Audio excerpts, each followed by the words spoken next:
Rachel's weeping for her children. Rachel's weeping. Someone's got to save them. Save the children. If you say that love is love, why don't we begin? Or will we just end? Hi, this is Miss Evelyn. Welcome back to another episode of Visions for a Child's Heart. During a previous interview, I interviewed Mr. Eric Bazile, a young man whom I worked with as an adolescent, who is now a grown man with his own family and has now become one of my godchildren. And we have a wonderful relationship, and I am just so proud of the young man that he has become and is continuing to become. And he himself, during the last time, talked about the changes that he went through as a young child, going from one parent to another, doing culture shock, going into foster care, and eventually finding a more permanent placement with a relative. So when we left off, we were talking about his participation in a day treatment program here in Vallejo called Village High School, which is no longer in existence. And it was just really interesting that his contribution to my book, It's Hard Work Being the Village That Raises a Child, that we were back to the village again. So welcome back to Visions. Thank you. And you're always a part of the village. Actually, you're on the opposite end of the village now. Right. Yeah. So during our last conversation, we were talking about when you went to get counseling, when you got expelled from Vallejo High School and went into the program that you thought was for, that was a mental institution is what you called it. And we closed off saying to parents and young people that receiving counseling doesn't mean you're crazy. Okay, receiving counseling means that there's some emotional things and some behaviors that you need to learn how to work through and to do differently. And one of the things that you said was always an issue for you is being able to fit in. And so I was asking you did you feel like at some point while you were in that program that you ever felt like you fit in? I did. It took a lot, but what happened was you look at everybody and you try to go ahead and you judge everybody else, but then once I actually looked at the real picture, which was myself, then the fitting in part, it went away, you know. And what I mean by went away is that I learned how to deal with fitting in. I learned that I didn't need to fit in, and that if I was just myself, that's all you needed to be. And I think that is where the fitting in finally fell off. So what did you find out that was yourself, that you were allowed to be yourself, and how did you get in touch with that? What happened was I had an issue that I had to deal with later on in my life when I was 17, and it really took me for a roller coaster ride. And what ended up happening is, of course, I talked to you, and that's when I found out that God puts people in your life that can help you through your struggles, you know, and that's what happened with me. And I think you're making reference to what I consider to be one of the key points in our relationship that I speak of in my book. Right. And that it was after about a year that I'd already been working with you, and we got along okay, Right. but I think that was the point where we really bonded, because it was a very vulnerable time and you allowed yourself to be open and take off the mask. And I saw beyond the mask. Then I got to see the real you, which we still make reference to as being the little 7-year-old Eric. Right. And during that time, it was around Christmas time, school was out, but you came by the program and we were sort of hanging around, and I knew something was up. We went upstairs and we talked, and that was a time when you were feeling really rejected by your biological mom. And briefly, you want to tell what happened? What happened is she had remarried, and the gentleman that she remarried to went ahead and didn't want to have her dealing with any parts of anybody else, her kids or her family or anything. So what ended up happening is me and my little brother got a call, I believe like Christmas Eve or something time around It was Christmas Christmas time. break. Right, and Because you were expecting to go spend Christmas with her, right? well, not so much that. We weren't expecting to spend Christmas with her, but we had heard from her during the holidays Okay. and during different points of the year, Mhm. and gotten cards and so forth, because we had established a distant relationship. And so we ended up getting this call, and the call basically led to, your mother doesn't want to deal with you guys anymore. And for me, Now, did that come from her mouth or from his mouth? that actually, I believe, yeah, that actually came from his mouth. Okay. And so, not knowing who he was, even, was kind of a shock. And I was led to believe it was true because there was no phone call following that saying that, look, I've married a psycho, and now, what I'm saying, I've married somebody who is very possessive And controlling. and controlling. And he So, won't allow me to have right, that. and so that was the issue, and so for me, after that, I didn't want nothing to do with her. I figured. And I just remember the first time that you really showed true emotion, because usually you would say, "That's cool, I don't care," blah blah blah blah. But I saw the brokenness, and I think that's the first time I really touched the real you, and it touched me because I remember. I think I cried harder than you did that day. And then as we started to talk, and we went back to talking about when you were 7 years old and being put on that plane to come to California and being separated from her, what I realized then is that little 7-year-old boy who was hurt and scared was covering up by the capping on everybody, trying to be all cool and trying to be all this and that. And that, especially as a teenager, and you were like 6 foot what something then. Yeah, 6'2". Yeah, and so people looked at this image and thought you're supposed to be very cool and mature. You were always attractive young man, but you were inside a little 7-year-old boy. Right. And so what I started to do was to respond to the little 7-year-old, not in a demeaning way, but in a way that was nurturing. And I said, I want to introduce you to this little boy, and I want you to be his mentor and keep tab. And you grasped it very quickly. I was really surprised how you were able then to realize, okay, when I go off with somebody for stepping on my shoe, because the boy was sharp, okay? Got his first little job, and he was flashing, and he would go buy his bread. See, still, hold your feet up, see? Still got white tennis shoes on. Would have a fit if somebody stepped on his shoe, be ready to fire on somebody. I remember you got your gold chains, and, you wanted to be sure. You always had this crisp image that you wanted to project. But underneath that was the little hurt child. And now when you're talking about, as you stated in the last interview, having not been able to have all of those things before, that's something that you felt that you owed to yourself. But that was your protective gear.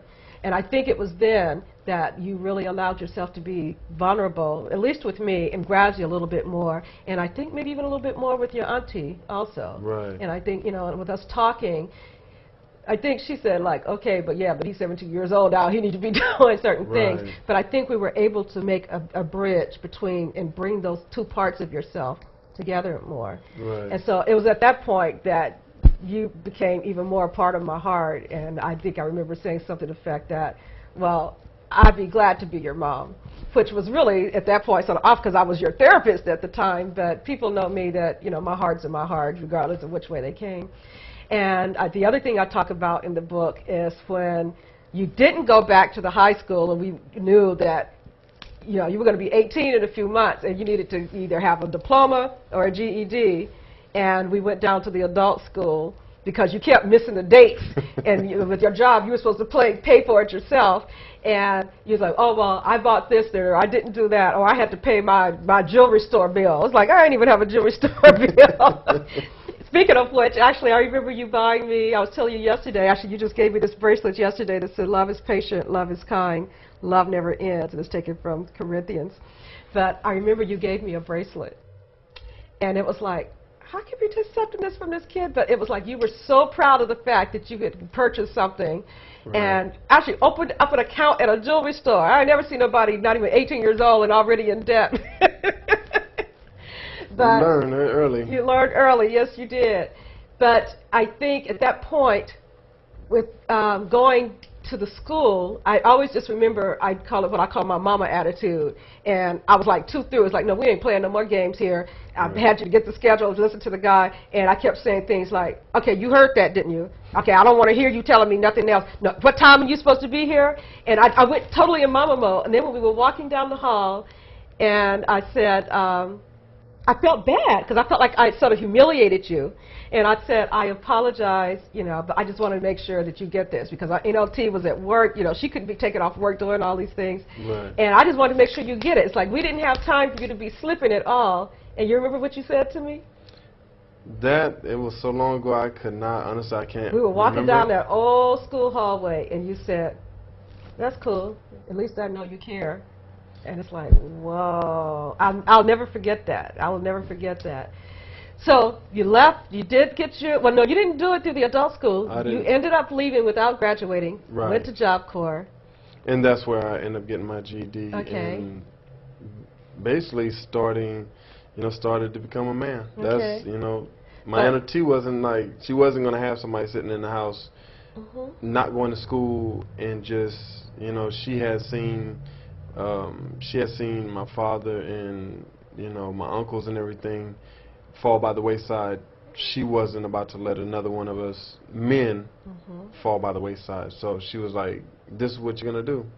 And so, you know, and I thank her for it because it actually put me on a path to, basically a path of responsibility for myself.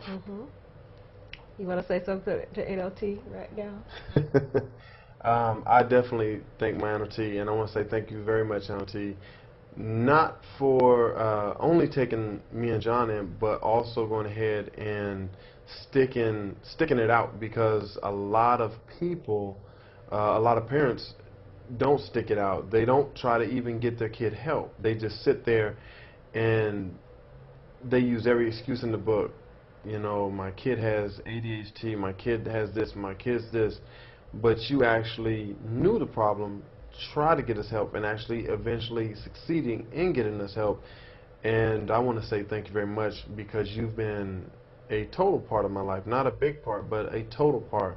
Because without you, I wouldn't even be sitting here right now talking to Evelyn. I wouldn't even know her. This is true. So, this is true. You wouldn't even know me. Right. And I just want to say thank you to NLT and all the other NLTs and the Ms. Mamie Browns, all of the caregivers who I know from a personal perspective.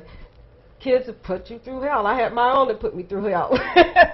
And fortunately, I didn't have to go through that part of this, but just as I was part of the village, literally and figuratively, that joined with your auntie, all of us need help. And we all can do something to support the families that are trying to take care of our babies. It's so important, and we can't give up.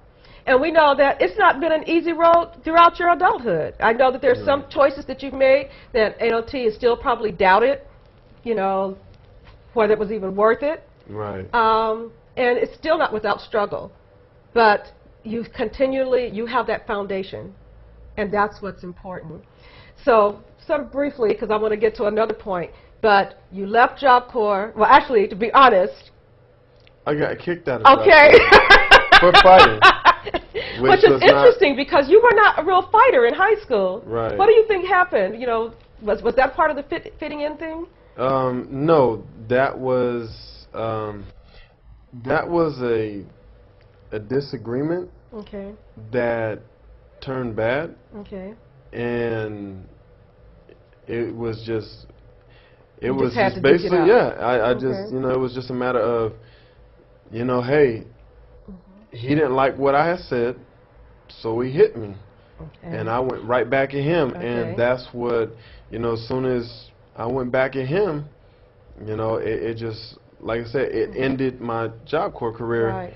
which actually could have actually went further if I had just went ahead and buckled down a little bit more and actually kind of stop being so bossy in some situations. Okay. So, again, like I said, you didn't always make the best choices. But I think at that point, I was really, really concerned because I don't know if I talked to you or NOT at that point. And it's interesting because I had an NOT also. But what really shocked me is from there, you went To the to Army. military.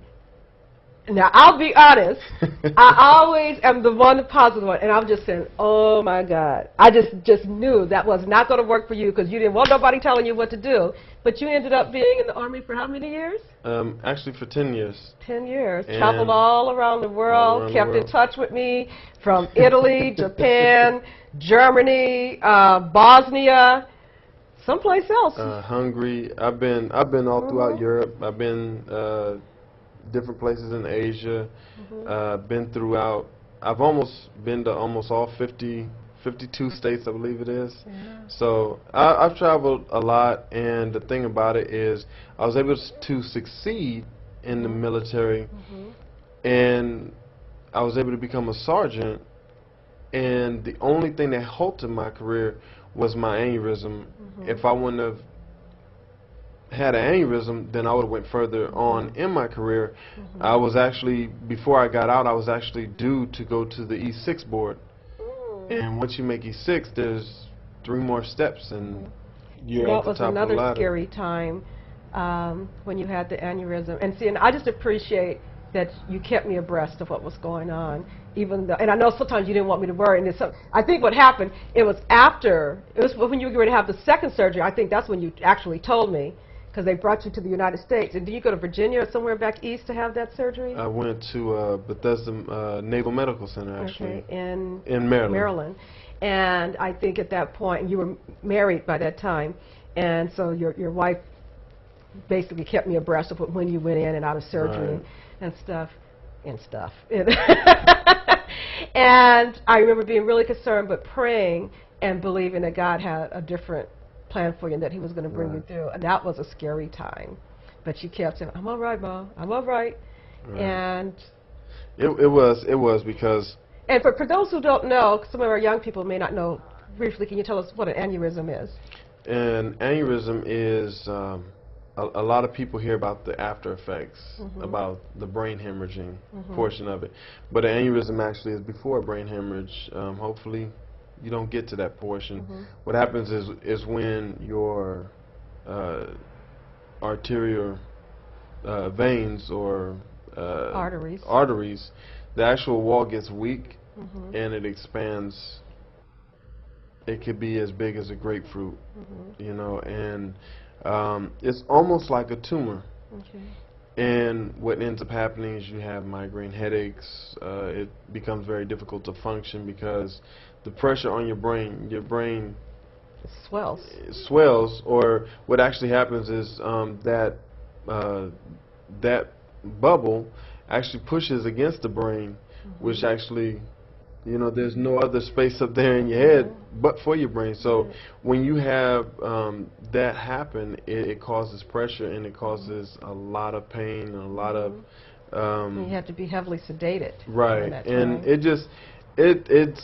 and it causes you could actually, when I went into surgery, they told me you could actually end up paralyzed, you know, a vegetable, because that's how serious it is. So it's something not to be taken lightly. You know. What did that do for your faith? Bumped it up huge. It bumped it up huge because actually I still have issues to this day, and like just memory problems and different things. Even trying to go ahead and put together sentences and so forth. But I'm here talking to the public now. So that is something that it has boosted my faith tremendously, because I went through 4 cranial surgeries. And so that is... And I remember at one point they had to let something heal before they went back in to put in a plate or something. Right. And your head was sunken at that one Right. point. And so, and I don't know if people could see if you have the big scar from there to there. But God has kept you. Right. And He's answered our prayers. So I'm just so grateful. So you're walking a miracle in many ways, because your life could have been snuffed out, one, just by the street, Right. by the depression, by the military, as well as, you know, the health issues. So God has kept you, and you still, they said the best is yet to come. Right. The best is yet to come. And that's the one thing that I want people to know is no matter what you go through, you can still come out on top. Because I've seen 3 different conflicts while I was in the military, and God kept me from all those. You know, I went over to Bosnia, but it was more for a peacekeeping mission. But God has kept me safe from harm, from the street part of it. You know, because I seen that life when I was younger coming up through my family, as well as being out there myself.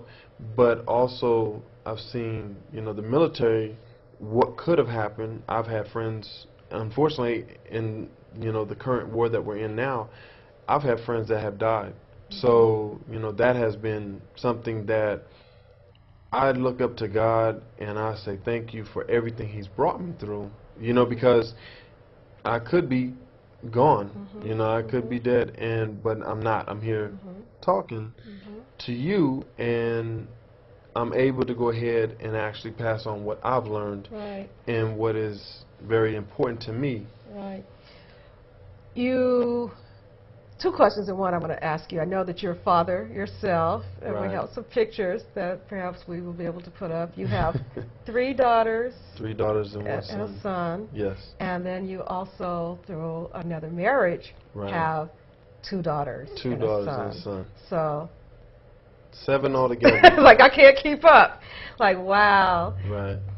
That is something. Actually, I don't know if I should say this on TV, but I always tease you and say, how do you get 7 kids? I remember when you was a virgin. The Skitter girls. You had to put that out there, Mom.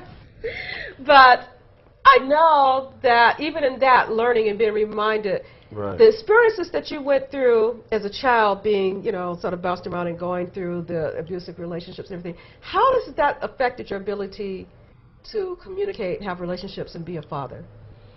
I know that's a loaded question. That is. I think the biggest thing is taking all of my experiences that I went through and making it to where my kids don't have to go through that experience.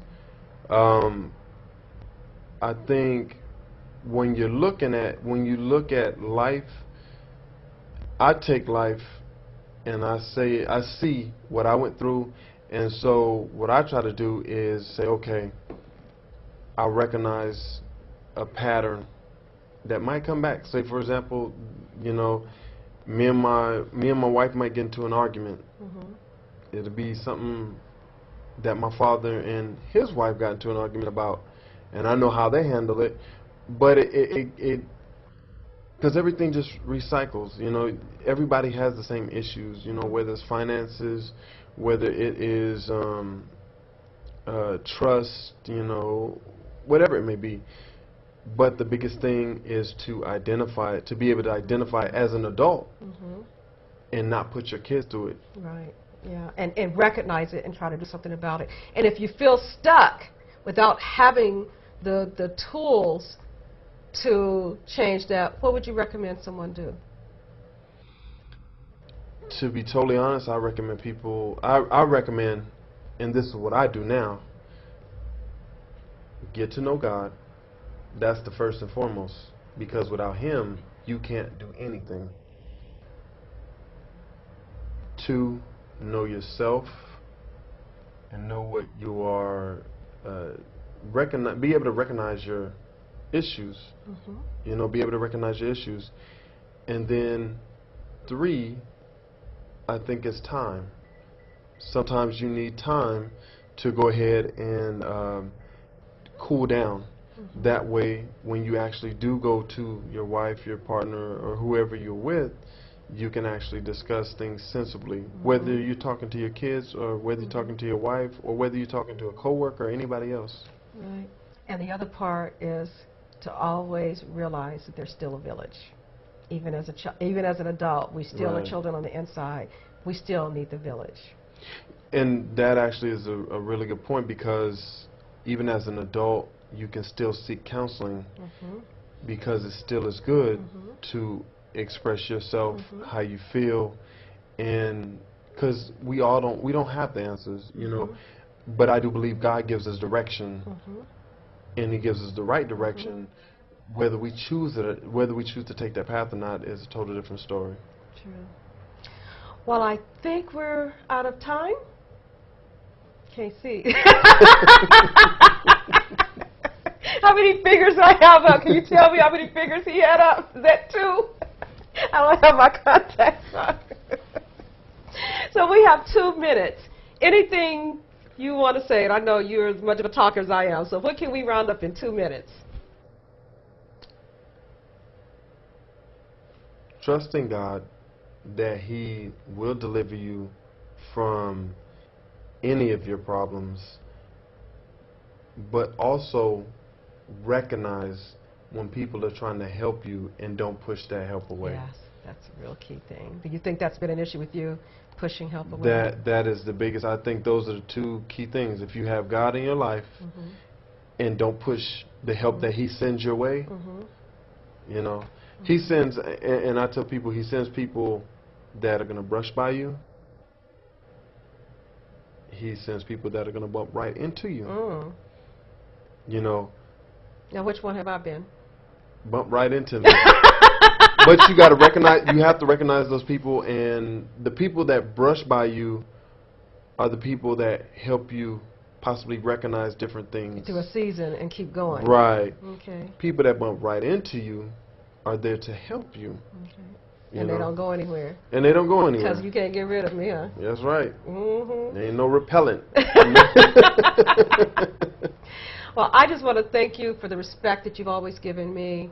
I thank you for allowing me to be in your life. And even when you could have been way off someplace, you always connected. And there's some other parts of the book where you've actually made difference in my life when I've gone through some really crazy, wild, down times myself. So I want you to know that your life has also been a blessing to me. Thank you. And thank you for even just calling me Ma. And nobody can say it like you, hey Ma.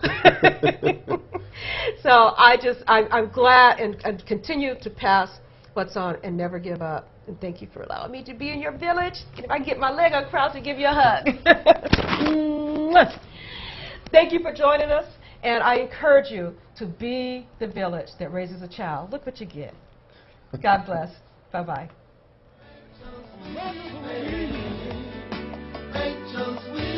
Children.